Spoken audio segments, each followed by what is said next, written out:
2026 को नेपालको तातो राजनीतिक अवस्थाबारे कुरा गरौँ है त। आज हामी संसदको टक्राव, कानूनी लडाई, पार्टी फुट र प्रदेशका मागहरू सरसर्ती हेर्दैछौं।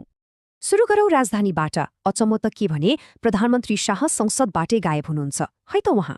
उहाँ राष्ट्रपतिको कार्यक्रमबाटै हिँड्नुभयो, बहसमा आउनु भएन र 1 वर्षलाई विदेश भ्रमण नै रोकिदिनुभयो। अचम्म छैन त?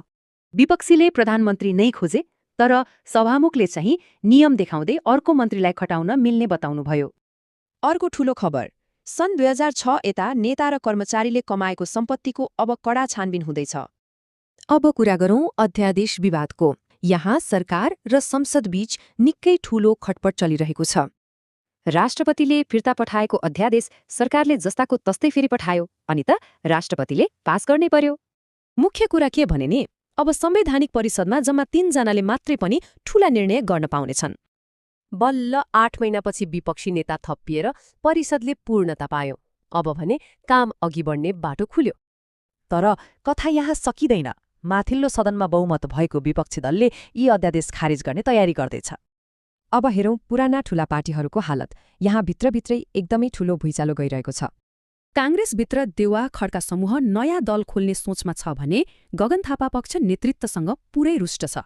60 वर्षसम्म राज गरेका शेरबहादुर देउवाको यो पतनको पछाडि उहाँकै आफ्नै गल्तीहरू प्रमुख कारण मानिएको छ। उता एमालेमा ओली कमजोर बन्दै गर्दा पूर्व राष्ट्रपति विद्या भण्डारी पार्टी सम्हाल्न फेरि राजनीतिमा आउने चर्चा छ। मधेसमा पनि उस्तै छ। सीके राउतले सरकार छोड्न भनेपछि जनमत पार्टी त 2 टुक्रा नै भयो नि। अब जाउँ प्रदेशतिर। प्रदेशहरूले पनि आफ्नो अधिकार र सुधारका लागि केन्द्रलाई कडा दबाब दिइरहेका छन्। मुख्यमन्त्रीहरूले बजेट, प्रहरी प्रशासन र कानूनको अधिकार माग्दै प्रधानमन्त्रीलाई खचगच्याउन थालेका छन्। केन्द्रमा रहेको रासोपा नेतृत्वको सरकारले भने पुराना दलहरूलाई प्रदेशको मन्त्रीमण्डल सानो बनाउन निकै दबाब दिइरहेको छ। अर्को ठूलो टाउको दुखाइ बनेको छ प्रदेश र स्थानीय तहमा खाली रहेका 31वटा सिटहरू। सरकारले अहिलेसम्म कुनै सल्लाहै नगरेकोले निर्वाचन आयोग यी सिट भर्ने काममा अघि बढ्नै सकेको छैन।